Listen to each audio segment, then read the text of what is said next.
Hello students, welcome to my class AKT Biology. Today we are going to discuss cell, the unit of life. ये बेटा आपकी class 11 का topic है जिसको मैं पार्ट्स में आपको पढ़ाऊँगी थोड़ा थोड़ा करके। पार्ट्स में पार्ट 1 पार्ट 2 इस तरह करके मैं लेक्चर्स डालूँगी और आपको ये चैप्टर पूरा कंप्लीट कराऊँगी। चलो देखते हैं आज कितना पार्ट मैं कवर कर पाती हूँ। आई होप आपको समझ में आएगा। और अगर आपको कोई भी चीज़ समझ नहीं आती है इसमें, बिकॉज़ जो ये चैप्टर है सेल का, ये बेसिक चैप्टर है, ठीक है, बायो का बेसिक चैप्टर है। क्योंकि जिस तरह से एक हाउस जो है वो ब्रिक से मिलके बना होता है, मीन्स जो बेसिक यूनिट हाउस के लिए, ठीक है, वो ब्रिक होती है ना, एक एक ईंटें मिलके पूरा घर बनाती है। उसी तरह जो हाँ कोई भी ऑर्गेनिज्म है उसकी जो बेसिक यूनिट है वो सेल है। सेल से टिश्यूज़ बनते हैं, टिश्यू से ऑर्गन, ऑर्गन से ऑर्गन सिस्टम, देन पूरा का पूरा ऑर्गेनिज्म बनता है, ठीक है। तो इसलिए इट्स वेरी इंपॉर्टेंट चैप्टर। चलो इसको स्टार्ट करते हैं। स्टार्टिंग के लिए मैंने इसके थोड़े से नोट्स बनाए हैं, मैं आपको उसमें से कराऊंगी। Then I will cover this with the help of NCERT book only. Let us start.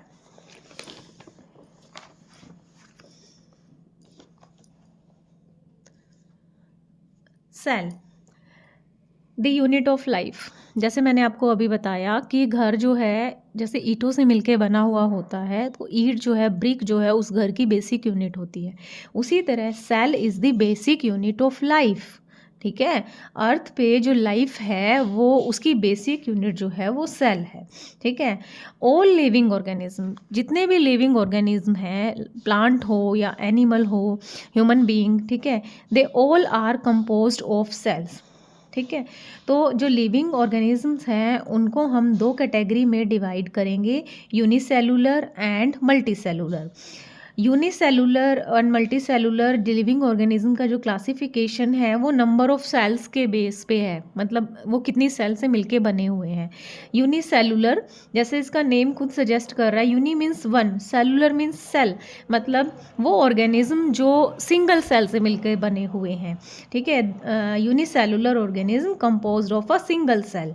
उसके एग्जाम्पल हैं बैक्टीरिया, वो सभी बैक्टीरियाज आ गए। उसका एग्जाम्पल, बैक्टीरिया का एग्जाम्पल हो गया ई कोलाई, जो बेसिक बैक्टीरिया है। देन प्रोटिस्टाज, प्रोटिस्टाज में आ गए आपके अमीबा, पैरामीशियम। एल्गे में क्लेमाइडोमोनास और ईस्ट, ठीक है, जो एक यूकैरियोटिक सेल है।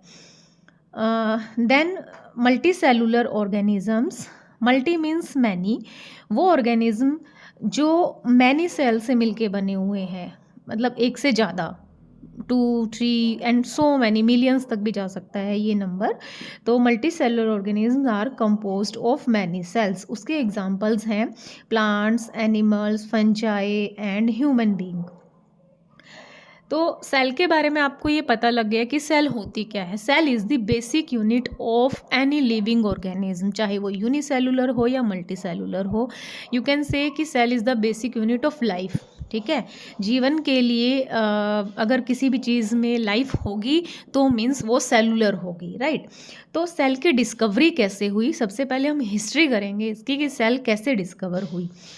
Discovery of cell, British scientist Robert Hooke in 1665 observed thin slices of cork, that is a woody tissue of bark, ठीक है। मेरे कहने का मतलब ये है कि 1665 में ब्रिटिश एक साइंटिस्ट थे रॉबर्ट हुक, उन्होंने जो बार्क टिश्यू होता है ना, बार्क जो प्लांट का जो तना होता है, बड़े वुडी प्लांट्स होते हैं, उसके जो बार्क की जो कोक सेल्स हैं, ठीक है, डेड सेल्स को, ठीक है, कोक सेल्स वो डेड होती है, नॉट लिविंग वन, उनमें उसके थिन स्लाइसेस करके उसने सेल को वहाँ पे उसमें देखा था, मतलब कोर्क जो है, बार्क जो है प्लांट का वुडी टिश्यू जो है, उसमें उसने डेड सेल्स को देखा था, डेड सेल को। ठीक है, बहुत सारे बच्चे कंफ्यूज हो जाते हैं कि लिविंग सेल और डेड सेल में। ठीक है, डेड सेल को ऑब्जर्व किया था रॉबर्ट हुक ने 1665 में। उसके बाद आए 1674 में एंटोन वॉन ल्यूएनहोक, ठीक है, जिनको हम आज फादर ऑफ माइक्रोबायोलॉजी भी बोलते हैं, उन्होंने लिविंग सेल को देखा था। रॉबर्ट हुक ने ऑब्जर्व किया था कॉर्क में डेड सेल को, ठीक है, जो वुडी टिश्यू होता है प्लांट बार्क का। और एंटन वॉन ल्यूएनहोक ने लिविंग सेल को ऑब्जर्व किया था। कैसे किया था उन्होंने? एल्गे, बैक्टीरिया, प्रोटोजोआ सब जो कहाँ देखे थे, they found he found in the samples from pond water, rain water and even saliva and dental plaque. ठीक है, जो पॉन्ड वाटर है थोड़ा सा डर्टी होता है, रेन वाटर माउथ जो स्लाइवा होता है उसमें, और डेंटल प्लाक जो आपके टीथ पे प्लाक जमा होता है उनमें, उन्होंने वहाँ पे लिविंग सेल्स को ऑब्जर्व किया। वो कौन सी? एल्गी देखी है, वाटर में एल्गे देखे होंगे, बैक्टीरिया प्लाक में हो सकते हैं, और रेन वाटर में भी प्रोटोजोआ को भी उन्होंने ऑब्जर्व किया इन 1674। And most important thing, by his on improved high powered single lens microscope, उन्होंने सिंगल लेंस माइक्रोस्कोप खुद डेवलप किए थे। अपने डेवलप किए हुए माइक्रोस्कोप्स में उन्होंने जो लिविंग सेल्स को ऑब्जर्व किया।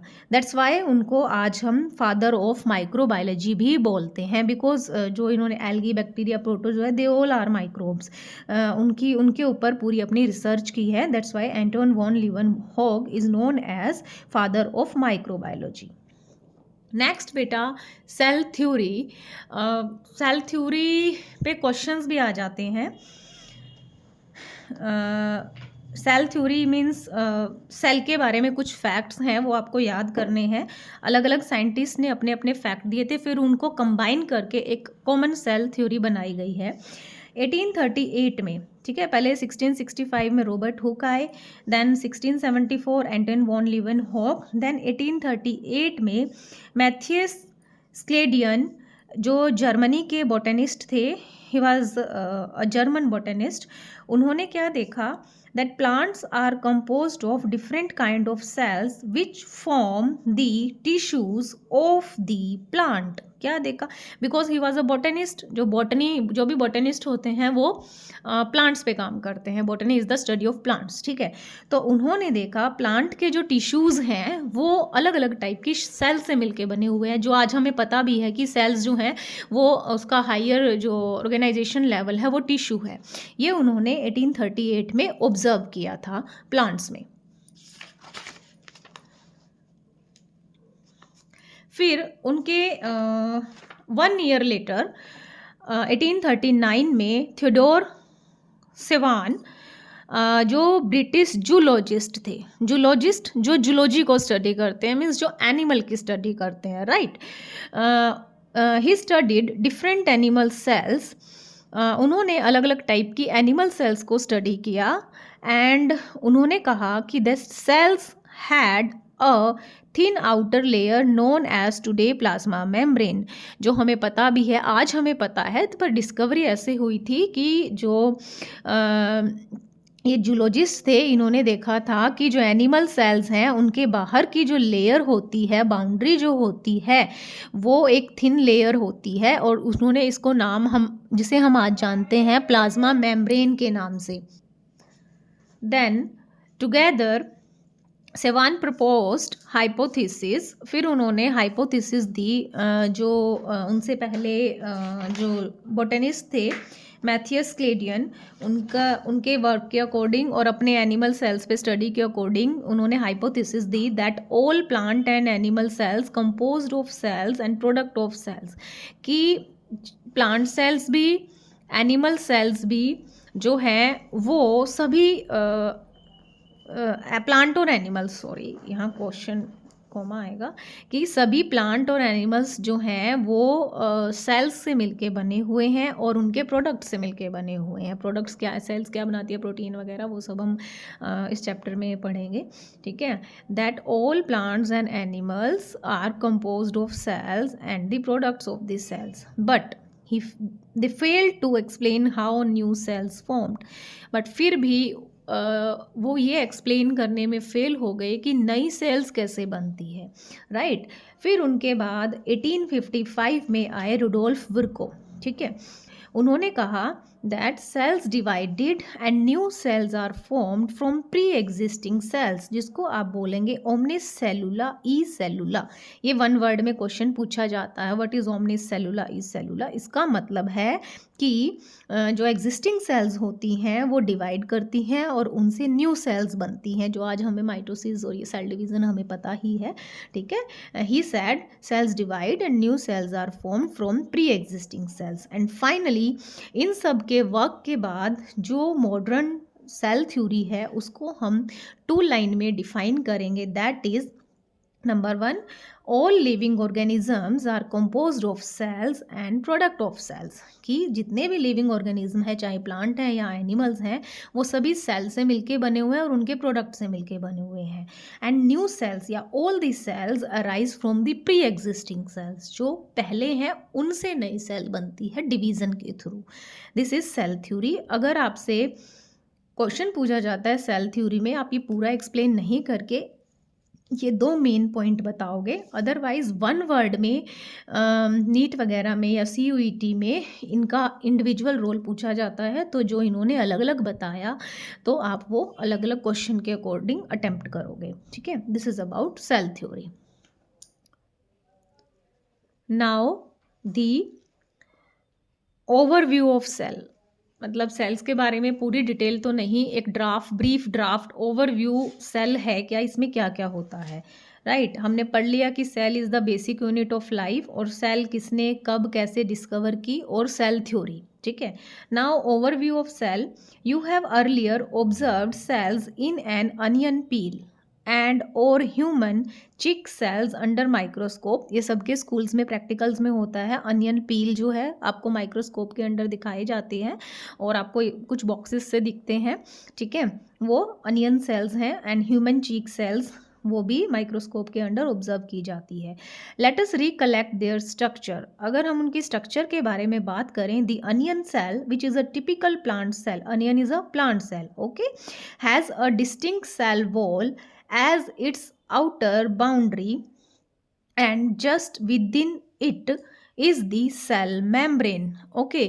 जो क्योंकि अनियन सेल जो है वो प्लांट सेल है, ठीक है, तो प्लांट सेल में क्या होता है, suppose this is a plant cell, हमने अभी डिस्कस किया, जो हमने सेल जो होती है, सेल के बाहर एक बाउंड्री होती है जिसको हम प्लाज्मा मेम्ब्रेन बोलते हैं।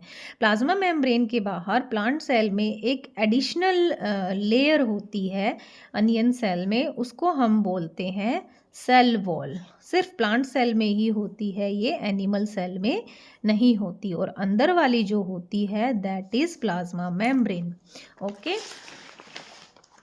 Cells of human cheek have an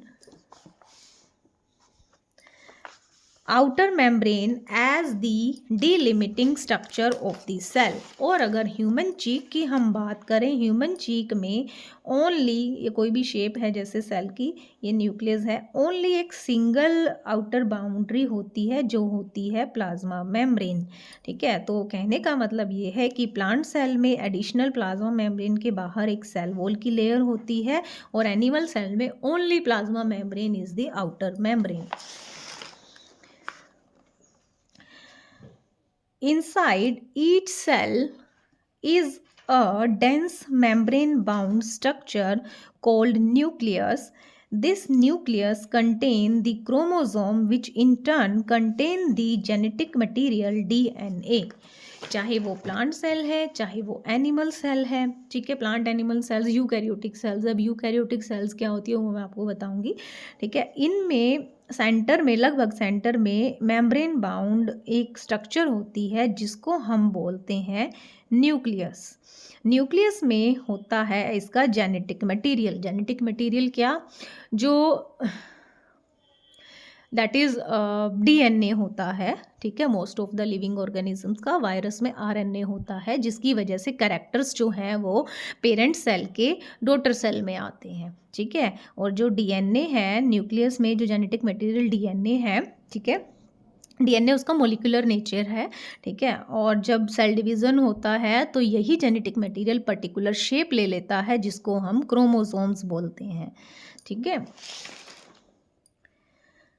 Cells that have membrane-bound nuclei are called eukaryotic. Cells that lack a membrane-bound nucleus are prokaryotic.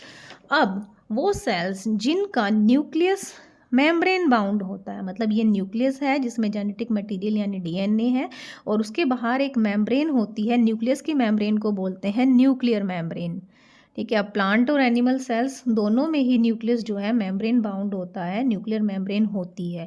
Jin sales के न्यूक्लियस के चारों ओर बाउंड्री होती है, न्यूक्लियर मेम्ब्रेन होती है, उन सेल्स को हम यूकैरियोटिक सेल्स बोलते हैं, ठीक है। इसीलिए एनिमल सेल और plant cell both are eukaryotic cells, ठीक है। Animal cell, plant cell both are eukaryotic cell. While अगर मैं बैक्टीरिया की बात करूं, ठीक है, बैक्टीरिया में क्या होता है, उनका जेनेटिक मटेरियल एक जगह ऐसे ही पड़ा होता है, मिंगल हुआ या खुला पड़ा होता है, उसके बाहर कोई मेम्ब्रेन नहीं होती, न्यूक्लियस के चारों ओर कोई बाउंड्री नहीं होती, तो उनको हम बोलेंगे प्रोकैरियोटिक सेल्स। इनफैक्ट और भी आगे हम पढ़ेंगे कि सेल्स में हमारे न्यूक्लियस के अलावा और भी ऑर्गेनेल्स होते हैं, और भी स्ट्रक्चर्स होती हैं जो मेम्ब्रेन बाउंड होती हैं। यूकैरियोटिक सेल्स में ज़्यादातर सभी जो ऑर्गेनेल्स हैं, अदर स्ट्रक्चर्स जो हैं, वो सभी मेम्ब्रेन बाउंड होती है, जबकि प्रोकैरियोटिक सेल्स में मेम्ब्रेन बाउंड ऑर्गेनेल्स नहीं होते, ना ही न्यूक्लियस मेम्ब्रेन बाउंड होता। In both prokaryotic and eukaryotic cells, a semi-fluid matrix called cytoplasm occupy the volume of cell. Cytoplasm is the main arena of cellular activity in both and plant animal cells. Okay, बाहर हो गई cell wall अगर plant का case है, animal तो plasma membrane, अंदर nucleus है, membrane bound है। ये जो फ्लूइड प्रेजेंट होता है यहाँ पे, ये फ्लूइड फील्ड होती है सेल, एंड इस फ्लूइड को हम बोलते हैं साइटोप्लाज्म। एंड इसी साइटोप्लाज्म में सेल की सारी एक्टिविटी परफॉर्म होती है।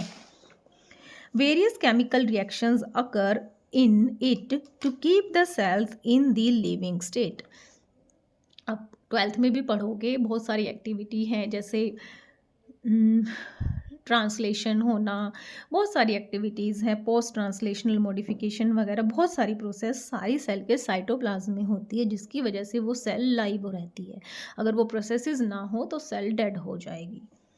Beside the nucleus, the eukaryotic cells have other membrane-bound distinct structures called organelles like endoplasmic reticulum, Golgi complex, lysosomes, mitochondria, microbodies and vacuoles। जो यूकैरियोटिक सेल्स हैं, जैसे मैंने अभी बताया, उनके साइटोप्लाज्म में न्यूक्लियस तो मेम्ब्रेन बाउंड भी होता है और दूसरी स्ट्रक्चर्स भी होती हैं membrane bound, endoplasmic reticulum, mitochondria, ठीक है, गोल्जी बॉडीज़, बहुत सारे वैक्यूल्स, सभी मेम्ब्रेन बाउंड होते हैं। लेकिन जो प्रोकैरियोटिक सेल्स होती हैं, the prokaryotic cells lack such membrane bound organelles.